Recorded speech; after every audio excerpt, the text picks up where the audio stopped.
우리에게 주신 말씀은 마태복음 20장 1절에서 16절 말씀입니다.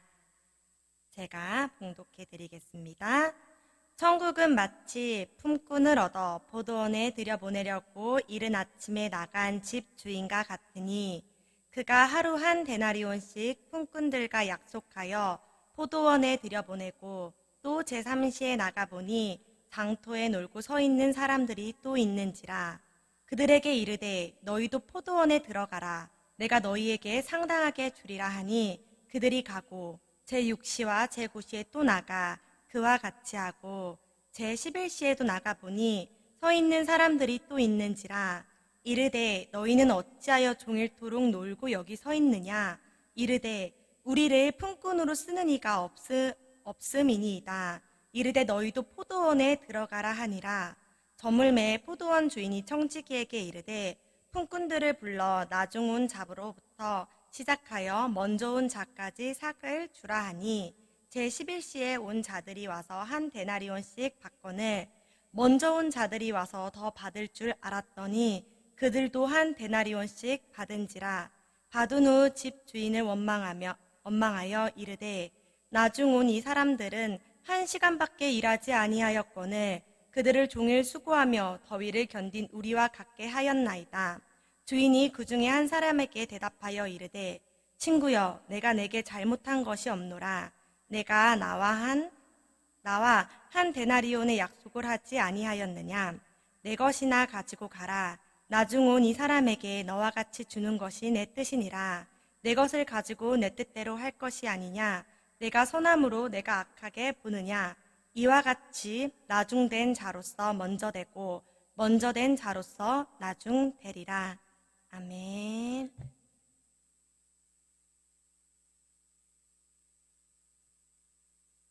반갑습니다. 오늘은 나에게 주어진 것이라는 제목으로 함께 말씀 나누고자 합니다. 어느 여름날 3명의 사람들이 바쁘게 일을 하고 있었다고 합니다. 지나가는 행인이 이들에게 당신은 지금 무슨 일을 하고 있습니까? 라고 물어봅니다. 첫 번째 사람은 보면 몰라요? 벽돌을 쌓고 있잖아요. 라고 대답합니다. 두 번째 사람은 돈을 버는 중입니다. 라고 대답을 합니다. 그러나 마지막 사람의 대답은 조금 다릅니다. 저는 지금 아름다운 교회를 짓고 있습니다. 라고 대답합니다. 모두 같은 일을 하고 있지만 3명의 사람들은 너무나 다른 대답을 했습니다. 같은 일을 하더라도 누군가는 돈을 벌고 있어요. 누군가는 일을 하고 있어요. 라고 대답하고 누군가는 아름다운 교회를 짓고 있어요. 라고 했습니다. 똑같은 일을 하더라도 어떤 마음으로 하는지에 따라 그 일을 대하는 태도가 달라집니다. 일을 하는 것은 똑같지만 누군가는 일에 대한 감사와 뿌듯함으로 일을 하지만 또 누군가는 그저 일을 하나의 힘든 노동으로만 보고 있습니다. 내가 하는 일에 감사가 없고 행복과 즐거움이 없다면 우리가 하는 일은 너무나도 지치고 힘든 노동이 될 뿐입니다. 그리고 그 결과만을 바라보며 달려갈 때는 우리는 그 과정이 지치고 힘들 때가 분명히 있을 것입니다. 1980년대 초에서 2000년대 초반에 출생한 사람을 밀레니얼 세대라고 부르고 90년대 중반부터 2000년대 초까지 태어난 사람을 Z세대라고 부릅니다. 이 사람들을 같이 요즘에는 합성어로 해서 MZ세대라고 부릅니다. 이 세대를 간결하게 표현하자면 자유로운 신세대라고 부릅니다. 이들은 다양한 성향을 갖고 있고 특징들을 갖고 있는데 두드러지는 특징은 바로 자신의 행복을 우선시 여긴다는 점입니다. 그리고 자신의 행복이 이제 지켜지려면 워라밸이 유지돼야 된다고 하는데, 워라밸이라고 하는 것은 워크, 일과 라이프, 삶, 그리고 밸런스, 균형. 일과 삶의 균형이 맞춰져야지 행복하다라고 이야기를 하는 것입니다. 우리가 일을 할 때 야근이나 주말 출근 쉬는 날 없이 바쁘게 하는 것이 이 사람들의 즐거움이 아니라 내가 원하는 일, 내가 즐겁게 하고자 하는 일을 하는 것이 요즘 사람들이 원하는 삶이라고 이야기합니다. 직장을 다닐 때에도 돈을 아무리 많이 준다고 해도 일이 많고 나의 시간이 없고 쉬는 날 없이 바쁘게 기계처럼 돌아가는 것은 요즘 사람들이 원하지 않는 삶이라고 합니다. 돈을 적게 벌더라도 일과 나의 시간이 밸런스, 균형을 맞추면서 살아가는 것이 행복이라고 합니다.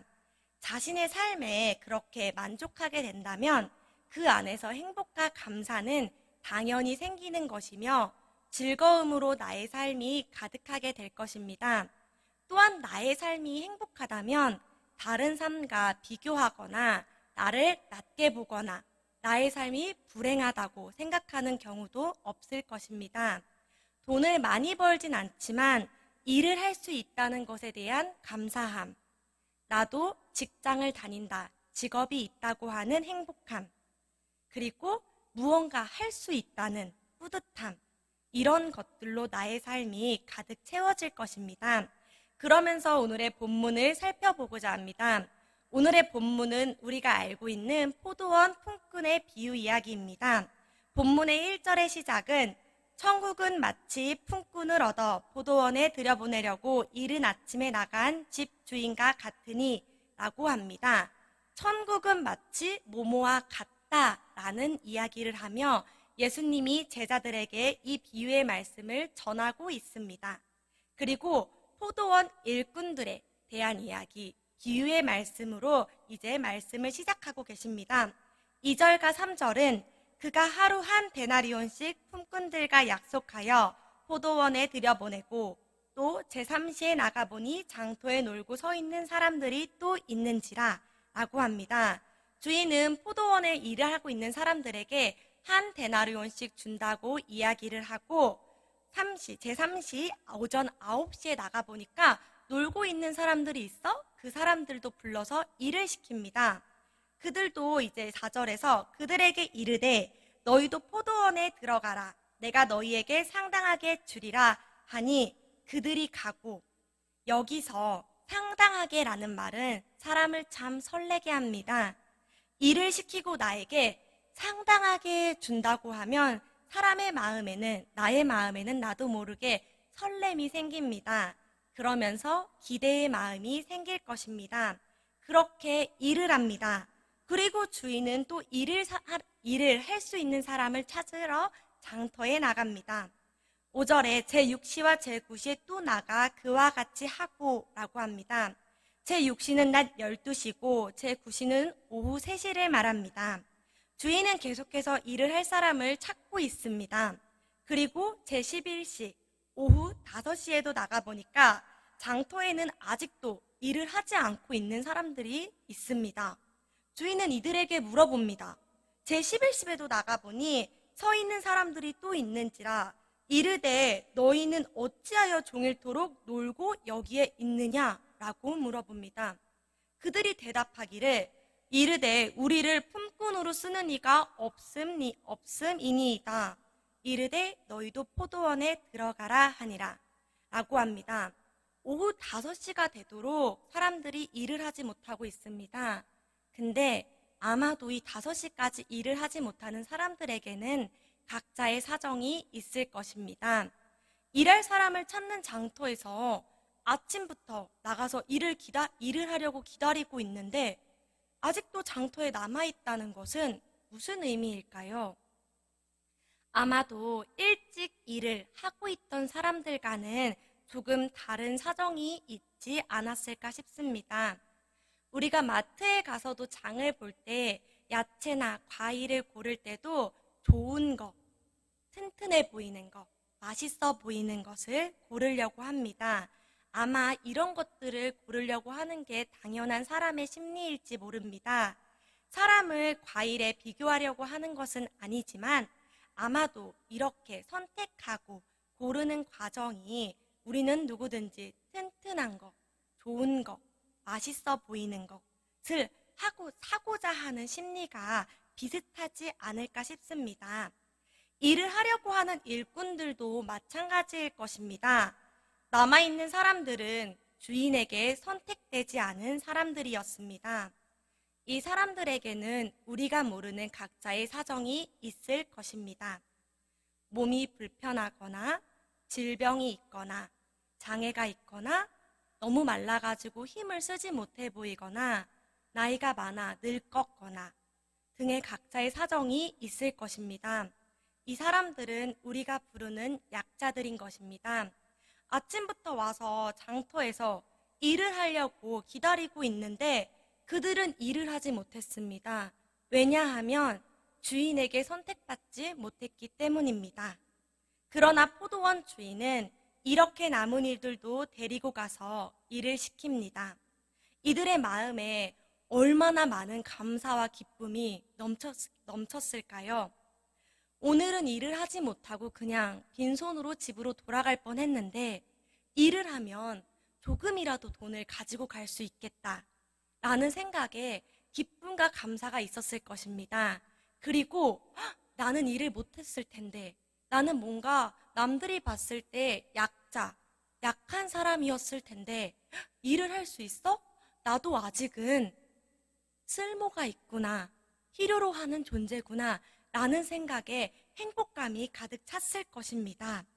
8절과 9절의 말씀을 보면 이제 주인이 일을 한 사람들에게 청지기를 시켜 이들에게 일당을 주기 시작합니다. 신명기 24장 14절에서 15절에 나왔듯이 궁궁하고 비난한 품꾼은 너희 형제든지 내 땅 성문 안에 우거하는 객이든지 그를 학대하지 말며 그 품삯을 당일에 주고 해진 후까지 미루지 말라. 이는 그가 가난함으로 그 품삯을 간절히 바람이라. 그가 너를 여호와께 호소하지 않게 하라. 그러지 않으면 그것이 내게 죄가 될 것임이라 라고 쓰여 있습니다. 당일에 일한 것을 미루지 말고 바로 지급하라고 합니다. 일을 마치고 나중에 온 사람들 먼저 돈을 주기 시작합니다. 오후 5시에 온 사람들이 한 데나리온씩 받기 시작합니다. 오후 5시에 온 사람이 한 데나리온씩 받자 이제 오전 9시 그것보다 먼저 온 사람들의 마음에 기대감이 생기기 시작합니다.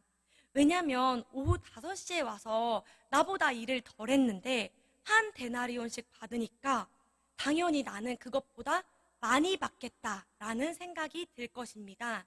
그리고 4절에서는 상당하게 준다라고 하는 구절이 있었으니 그 얘기를 들으니 내 마음엔 나도 모르게 기대감이 있었을 것입니다. 그러나 그들도 5시에 온 사람과 똑같이 한 데나리온씩 받습니다. 이들은 생각하게 될 것입니다. 이게 무슨 일이지?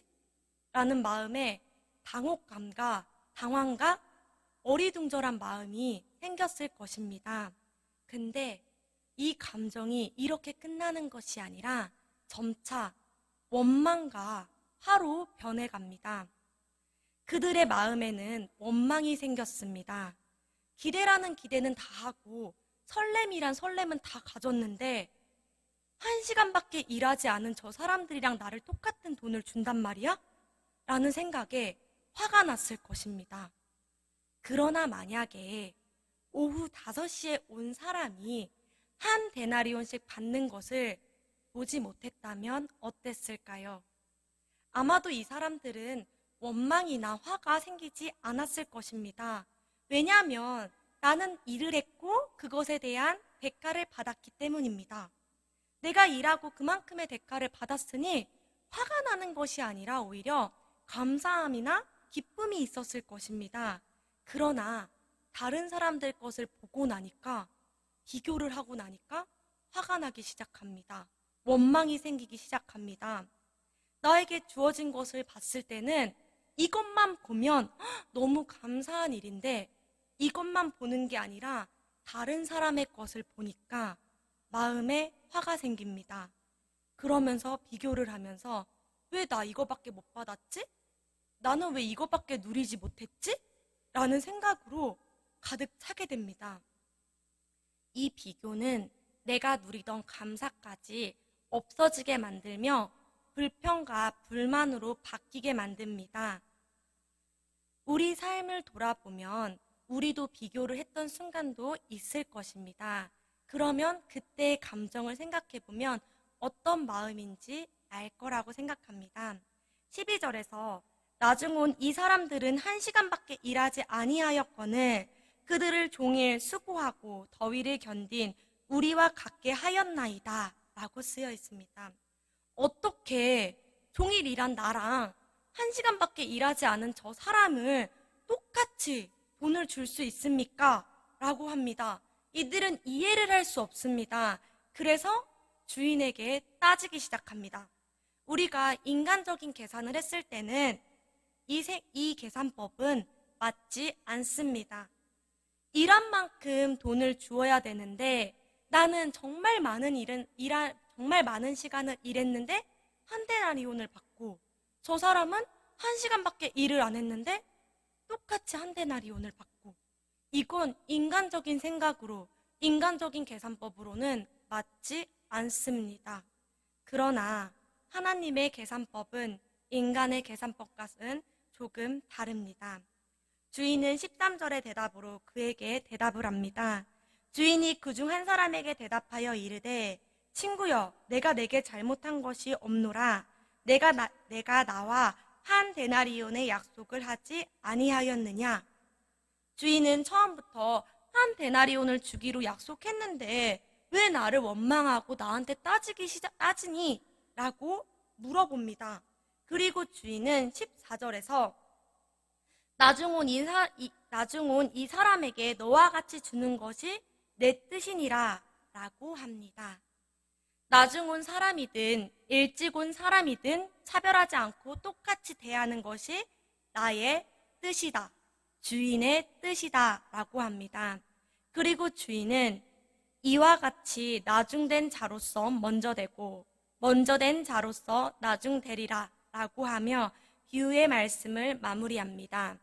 나중에 온 사람을 더 우선시 여긴다는 것도 먼저 온 사람을 차별한다는 것도 아닙니다.